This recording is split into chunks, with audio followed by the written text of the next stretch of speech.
Chapter 4 Blazing Breeches, Angus squeaked. Wah! Said Erica. Wiglaf couldn't have spoken if his life depended on it.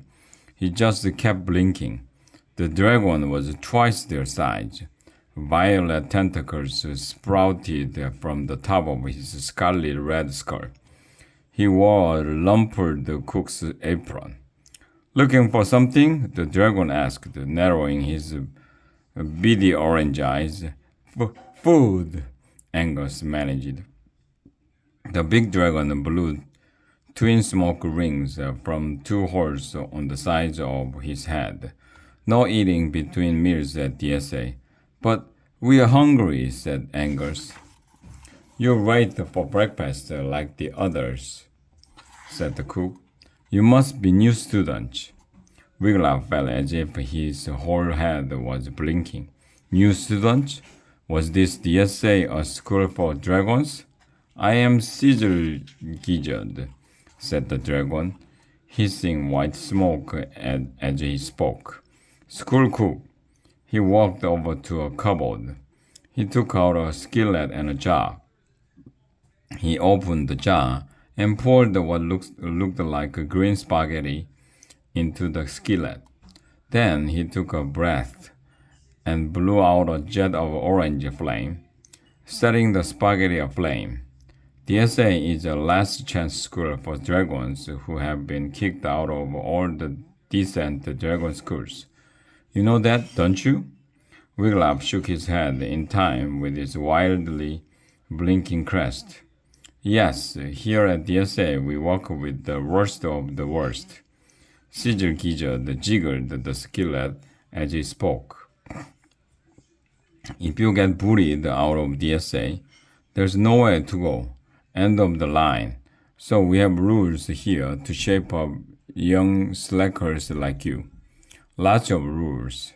He flipped the contents of the skillet and bent down to flame it again. If you don't follow the rules, you will be sent to Madame Dragonova. As he spoke her name, the violet tendrils on the top of his head began to quiver. And you don't want that. Wiglaf, Erica, and Angus pressed close together. They were quivering too. Even Erica, you know, Caesar Gizzard, Angus said. I think we've come to the wrong school. Yes, said Wiglaf eagerly.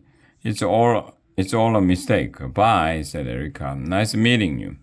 The three turned and raced for the kitchen door, but when they opened it, they found themselves face to face with a huge dragon. This one was twice Caesar Gizzard's size, and covered the snout to claw, with dull gray scales. He stares at the little dragons with cold, half-lidded gray eyes. Oh, it's you, Dragon, said Caesar Gizzard.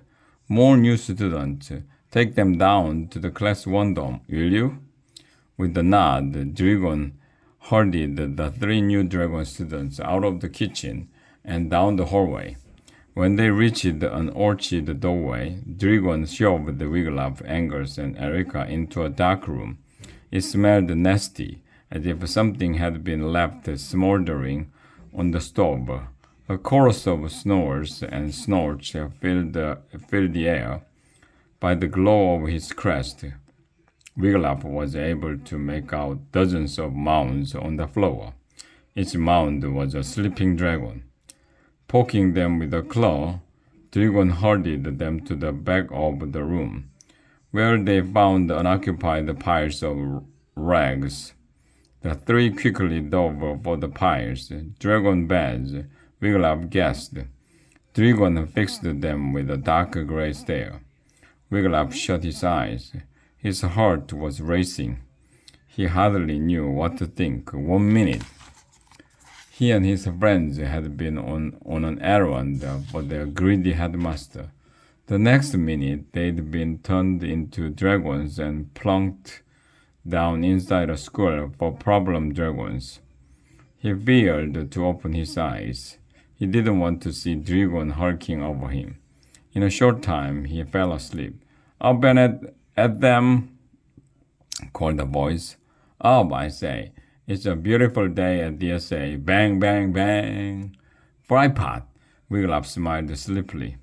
The whole thing had been a bad dream. He yawned and stretched. He sat up just as a plump blue dragon rolled out of bed and bumped into him. This was no dream. Bang, bang, bang. Caesar Gizzard was banging on a skillet with a meat cleaver. Wiglaf stretched his dragon's body. He felt stiff from sleeping on the rags. He stood up and looked around. None of the other dragons had rolled out of bed. More was still snoring, with their long pink tongues lolling out of their mouth. Don't make me call dragon, Caesar Gizzard said. Every dragon in the room leaped up. They didn't bother smoothing their tendrils, straightening their crests or horns, dusting off their scales, or brushing their fangs. They quickly put on their blue uniforms with gold letters spelling out DSA. Wiglaf saw a folded uniform beside his rag pile.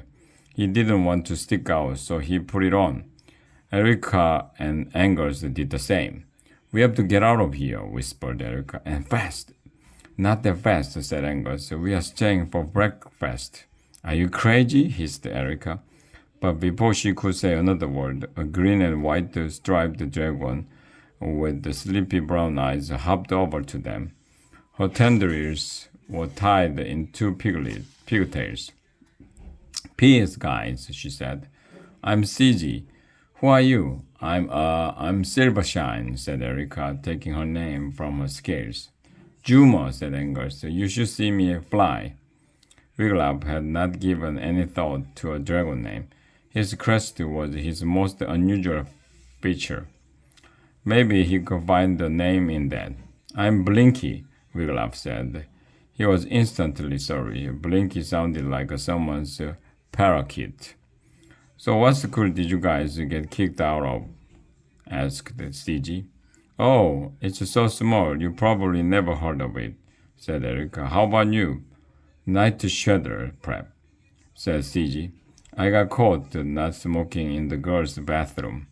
Plus, I made friends with the villagers I was supposed to eat. She shrugged. So here I am at DSA Slackers Academy. So that's what DSA stands for, thought Wiglaf. Bummer, said Erica. How do you like it here?